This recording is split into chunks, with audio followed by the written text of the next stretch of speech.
Salam hər kəsə, belə bir sualın izahına baxaq. Düzxətli yolda sükunət halından hərəkətə başlayan cismin qüvvə zaman qrafiki verilmişdir. Hərəkətə başladıqdan 10 saniyə sonra cismin sürəti 20 metr bölü saniyə olduğuna görə cismin kütləsi neçə kiloqramdır? Burada demək, sükunət halından hərəkətə başlayıb, ona görə də başlanğıc sürəti və başqa sözlə başlanğıc impulsu sıfıra bərabərdir. Digər tərəfdən biz bilirik ki, əvəzləyici qüvvənin zamandan asılılıq qrafikində qrafiklə zaman oxu arasındakı fiqurun sahəsi əldə qiymətçi impulsun dəyişməsini verirdi.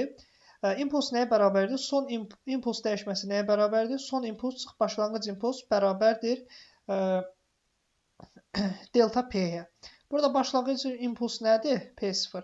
Onda yazıram elə delta P bərabərdir P-yə, o da bərabərdir MV-yə, o da bərabər olacaq nəyə?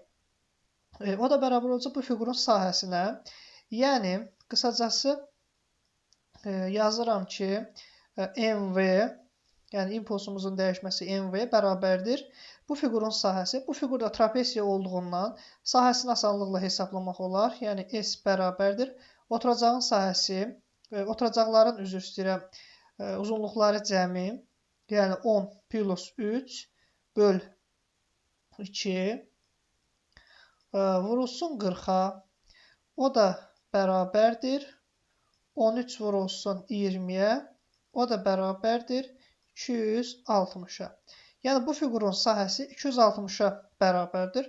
Onda yazıram ki, MV bərabərdir 260 və nəhayət V-ni bilirəm ki, 20-yə bərabərdir. Yəni, 10 saniyədən sonraki sürəti 20-yə bərabərdir.